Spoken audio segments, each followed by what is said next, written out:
All right. How are we all doing? That was a pretty good one last night, wasn't it? Let's be honest. Southampton still haven't beaten us at Ashton Gate since 1980. I think was the last time they won. Great game last night, and just overall, after those couple of games, it's a good time to be a Bristol City fan. You know, we've had some tough times as a football club. I can't say necessarily I've been around for all of them in my tenure supporting them. Certainly not living in Bristol at least. So yeah, I just intend to enjoy these times as much as possible. Before we actually get into this match review, I just want to say I met two lovely people at Ashton Gate last night. I hope I've remembered your names correctly. It was Adrian and Chloe. I'm pretty sure were their names. I wasn't going to do a video about this game because, to be honest, I'm juggling quite a lot of other things in my life at the moment, and it's becoming increasingly hard to make content for this channel. But the lovely interaction I had with the two of them really gave me a kick to make this video. So thank you very much. I'm spinning a few plates in my life at the moment, and you gave me a nudge to make this one. Anyway, that's enough about me. What a frigging game that was last night, eh? I'll talk through a little bit about the game, and then we'll go through the players and some overall thoughts and chat and whatnot. So, obviously, 1-3-1, but I think first 20 minutes of the game, leading up to their first goal, they were on top. And I've seen a lot of people on Twitter and a lot of people on podcasts, etc., saying that we as Bristol City didn't look very good. And I'll be honest, I just think Southampton were really good. They moved the ball around really well. The movement from their forwards was really good. Obviously, Adam Armstrong got the goal, but I thought runs made in behind by Archer looked really dangerous. And Cienza, the other, well, sort of number 10 alongside Armstrong looked really dangerous as well. So yeah, obviously their goal came from Adam Armstrong, got in behind Atkinson, sort of that. I'm going to use my mouse inside that sort of left-hand channel in our defence. Lobbed Vitek, and obviously they scored their opening goal. And then what I quite liked about the players after that goal went in, I don't know if anyone else that was at Ashton Gate observed it, but it was almost led by Zach Viner in a way. Obviously our championship appearance record leader or holder now. It was kind of led by him, but he was rallying the players after the goal went in to be like, no, we're still in this game. You know, we may have conceded, but we're still in this game. And we absolutely were. I can't remember exactly who made the mistake in their defence or if it was a midfielder. I can't remember who it was. But that led to Mehmeti with the ball sort of just inside their half, dribbled it into their box, and then a smart finish across McCarthy. And then absolute smash and grab. One of the very, very few chances we had in that first half. Mehmeti finished it. We were back in the game. Obviously went into half-time.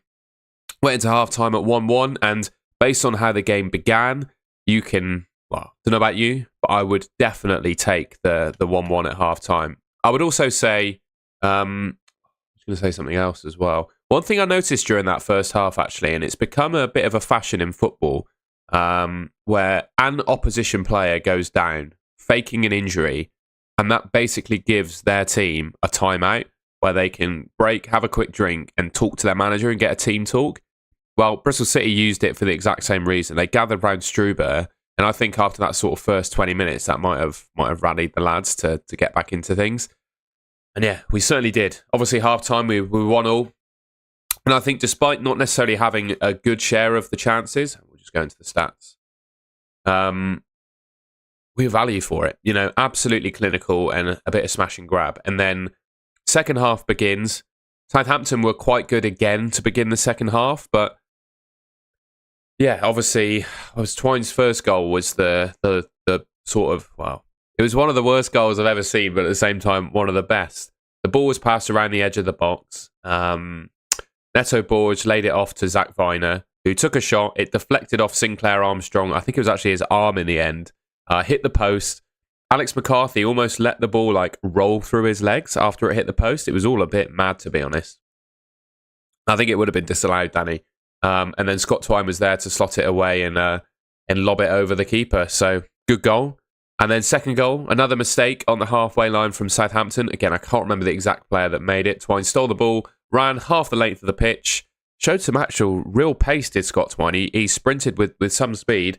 One-on-one with McCarthy, lobbed it over him, and that was 3-1. game over. I've made it sound quite simple there in terms of how the game panned out. So what I thought I'd do is talk through each individual, and that will help tell, I think, a bigger story of the game. So obviously, Vitek in goal, got booking for taking a while to take a goal kick. He is just, what a keeper. What a keeper. Could he have done more for the first goal? I don't think so.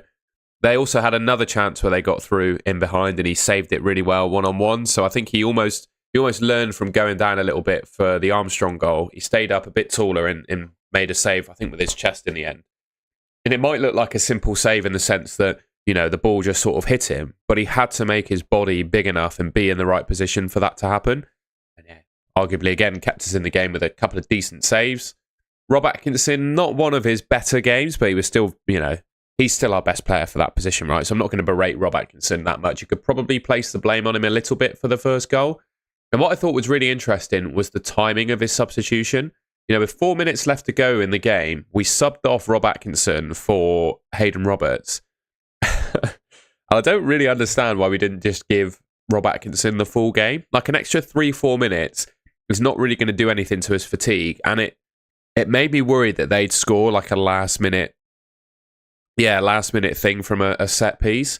Maybe, I don't know, maybe there's some appearance clauses or something in Hayden Roberts. I don't know how it's all working, and maybe to waste a bit of time. But of all the players to take off, would you take off Rob Atkinson? I don't know.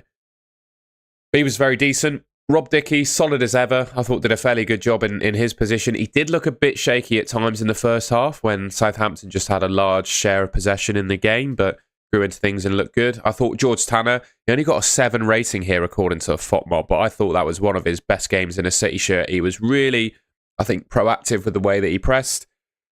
He was good, was George Tanner. Neto Borge, another 90 minutes for him. How many more 90 minutes can the guy play? 2 90 minutes in 3 days, well, 4 days basically, at left wing back, one of the most demanding positions in this system. He didn't even look tired after the game either. So, yeah, that's interesting. Will he start against Birmingham? I think he probably gets a rest, to be honest. McCrory starts and Sykes probably does too. But yeah, Neto Borge is a bit of a breath of fresh air on the left side, isn't it? It's good to have a competent left-sided left wing back. His crossing's as we've seen, is pretty decent. He adds to the attack and does his responsibilities defending. Looks like a really solid player. Viner and Randall in midfield. They did get overrun a little bit in that first half. I just thought Southampton were really good on the ball, but they grew into the game. Viner, I don't think, had his absolute best game last night, but he was perfectly decent enough. And obviously, breaking the championship appearance record for Bristol City is very special. I could talk about the fact he's only got less than a year on his contract to death, right? But I think the club have offered him a deal. That's been said. And I think what they're doing now is trying everything they can to play on his emotions to try and keep him, right? Because they did make it's a big thing, right, to become the record championship appearance holder, don't get me wrong. But I think it's also an opportunity for the club to show how much they appreciate him beyond just money. It was nice to see him at the end of the game get something presented to him by Lewis Carey. I think he was wearing a special shirt with a special print in it. There was a lovely video of a load of former players saying well done and whatnot before the game, likes of Lloyd Kelly, Semenyo was in it, Corey Smith. It was really nice to see. So I think we were trying to play on his heartstrings, as Danny says there in the chat a little bit. Sorry, just on the chat. Let's see what we got.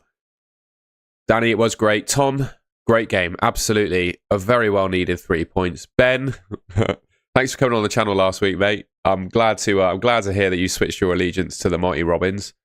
Yeah, you're absolutely right, Ben, on Adam Randall. You definitely are. He's been a really solid signing. We were all worried post-international break that he picked up an injury. There were rumours on Twitter that he was, but that doesn't seem to have happened. He's played 2 90 minutes in a row. And by the way, as Mike Jones said, if you haven't already, please leave a like rating on the stream. We got like 40 people watching and only 3 likes. Excuse me. I've just had my lunch. Bear with. So yeah, leave a like rating on the stream if you haven't already. Sykes on the right, decent enough game. I don't think he really lit the world up today, but he was decent enough. And obviously, sub for McCrory on 72. Anis Mehmeti, another just biblical, to be honest, performance from him. He was unreal yesterday. He's just... How good has Anis Mehmeti become over the summer? And it makes you wonder what has happened. You know, he was obviously our top scorer in the league last year, but that was up until like January, and then he was almost phased out of the team by Manning, which in the same breath probably meant that he didn't re-sign his contract because of that, you know. Naturally, as a player, you'd be upset by that, but he's obviously been probably our best attacker to start the season off. And yeah, another wonderful performance by him. He's still showing some signs of the Messi is old, occasionally taking a bit too long on the ball, but he's perfectly suited to this system. And yeah, what a player. Scott Twine as well. I think what I want to say on Scott Twine is I think I've criticised him. I went on Forever Bristol City and said he should be offering more on the ball. Whether he actually listens to what I have to say or not, I don't know. But it wasn't just me saying it. There were a fair few Bristol City fans criticising him on social media in the last couple of weeks, saying they expected, well, over the last week or so, expecting more from him from open play. And I think it's fair criticism, right? I never shy. I know I've been invited to the club to go to their training ground, and they've been very nice to me. But at the same time, I'm going to be honest when I see players underperforming or I want a bit more from things. And I think fans have every right to as well. I don't think he was showing enough from open play. And to be honest, in the first half, I don't think she showed very much either, but came into his own, obviously, in the second half. Good goal a tidy finish and good positional play for the first goal. And obviously, running half the length of the pitch and lobbing Alex McCarthy was exceptional, and I think he really showed his quality. A couple of things I just wanted to say on Scott Twine as well. I think off the ball, he's offering us a lot. He kind of almost leads the press from the front line. He's an intelligent young lad, and he does a lot off the ball. And also, I wonder if we've put Scott Twine into a box that he doesn't necessarily belong in. Like, I don't think he's a maestro sort of creative number 10. I'm not going to compare him to Frank Lampard, but he's Scott Twine, isn't he? His own individual player. But I think, I don't know. I just think an archetype that he belongs to as a number 10 isn't necessarily what Bristol City fans should be expecting him to be, if that's what I'm saying. I just think he's a different kind of player than a traditional number 10. But he was obviously awesome today. 2 goals from him. Yeah, I agree with Danny. Bird being the more creative one, Scott Twine, not necessarily. I'd be inclined to agree with that, mate. Emil Rees, I'm a little bit worried about him. So I don't think he had his best game yesterday. He was decent enough. He's not going to... Emil Rees is good, don't get me wrong, but he is, he's not a world beater. He is a very competent but championship level striker, and he's not going to have a world beating game every week. So he wasn't at his best yesterday, but at the same time, I wouldn't have expected him to get subbed off so early. He went straight down, my mate who I was sat next to, Jamie, pointed out that he went straight down the tunnel after the game as well. So that makes me wonder, he picked up a little bit of a knock, right? So that might be a little bit of a worry, because up until yesterday, we hadn't scored a goal without Rees on the pitch, which obviously changed. I'll talk about the bench. Sinclair Armstrong. How good was he last night? I think that was probably the best we've seen him play since he signed for Bristol. Well, since the opening weeks that he signed for Bristol City, where he scored those couple of goals. He made a magnificent impact, I thought. Pressing, running, he was great. Caused Southampton back three all kinds of problems, right? I imagine Harwood Bellis is going to wake up having nightmares about having to mark Sinclair Armstrong. And one thing I guess I would say is, I think the way Southampton played, trying to keep a high line, etc., it did suit Sinclair Armstrong. He had a lot of space to run in behind last night, which I'm not sure he's going to necessarily get this weekend against Birmingham. But at the same time, he fully took advantage of it, right? And I remember there was one occasion, this is section 82 in this corner of the pitch, he won a free kick sort of in this position. I got up out of my seat and fist pumped. I think everyone else did too. He almost celebrated Sinclair Armstrong doing that good run, winning that free kick as much as a goal. It was really good to see him, and I think he's quite a religious lad. And at the end of the game, he was round by the centre circle, got down on his knees for about 3 minutes. He was saying a big prayer. So, yeah, hopefully this is the beginning of a renaissance for Sinclair Armstrong. I personally called him out on this channel, and I have said on a tweet that the Fulham game, when I travelled to Craven Cottage, it's the only away game I think we'll be able to do this year. I'm a sham of a fan, but in all seriousness, I thought that was probably should have been really the last time we saw him play in a City shirt, and I still think that was a fair opinion to have at the time. But he's a Bristol City player, and I keep saying this every time he steps out onto a football pitch. I'm going to back him because in some ways I have to, and I just want the best for Bristol City, which does obviously involve Sinclair Armstrong playing well. And he did yesterday, and I'm hoping that continues, because I think if Reece has a knock, we're going to need him. We had a debut for Leo Pekover. How old is Pekover? Does it say? He's so unknown that he doesn't even appear in the FOTMob database. I think he might be 18, 19. He was decent enough. I don't think he got a whole lot of opportunity on the ball yesterday to show himself. 17. One thing I would say, he didn't look physically like a 17-year-old. I mean, looking back at what I looked like when I was 17. I mean, I'm 28 years old now, and he probably looks about the same age as me. So I think that probably says it all about Pekover. But yeah, he was decent enough off the ball. I think because the game he came on in the 72nd. Yeah, we were 3-1 up at that time. So I think in reality, we'd done our damage when he came on, but he did the work off the ball. I thought he was decent. McCrory, again, it wasn't really a game where we needed his attacking output. He was just solid enough, and obviously brought on Hirakawa and Hayden Roberts for a couple minutes at the end of the game. So yeah, that's pretty much everything I think I wanted to say. Went through the key moments of the game, individual player performances.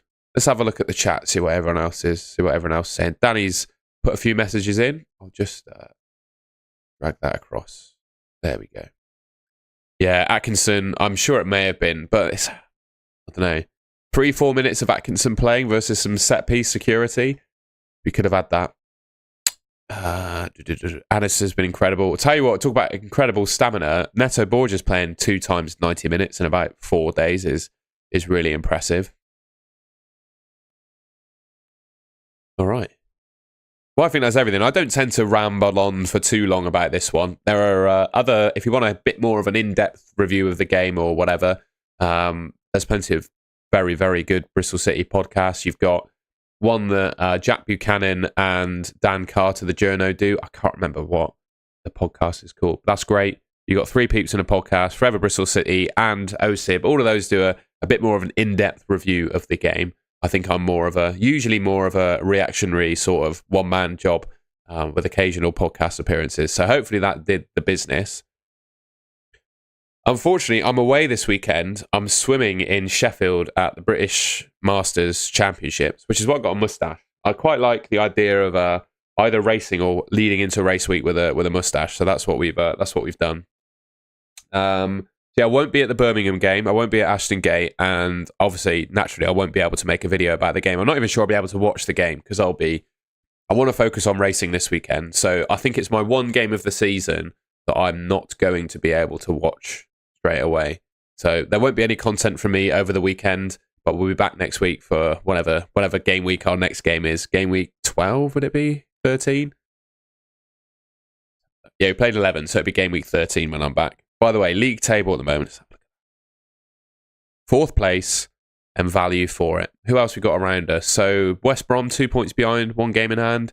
QPR 4 points behind, 1 game in hand. So I think pretty solid in our league position, I reckon. So yeah, we're in the playoffs. 2 big wins after the international break. The test is on now, though, isn't it? With trying to keep everyone fit, not get them too tired, and press on again against Birmingham, who I think will pose a different challenge to what Southampton did. So yeah, I think that's everything. Anything else I want to say? Yeah, leave a like rating on the stream if you're on your way out, and obviously leave a like if you're watching it back as well. And yeah, I'll be back as soon as I can to make a video about whatever our next game I'll be available for is, which is, let's have a look. Bristol City fixtures. So I will be back for Stoke. So we'll talk Saturday, 1st of November, Stoke City away. Cheers, everyone. Thanks for watching, and I'll see you in a week or so.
Lol. Lol.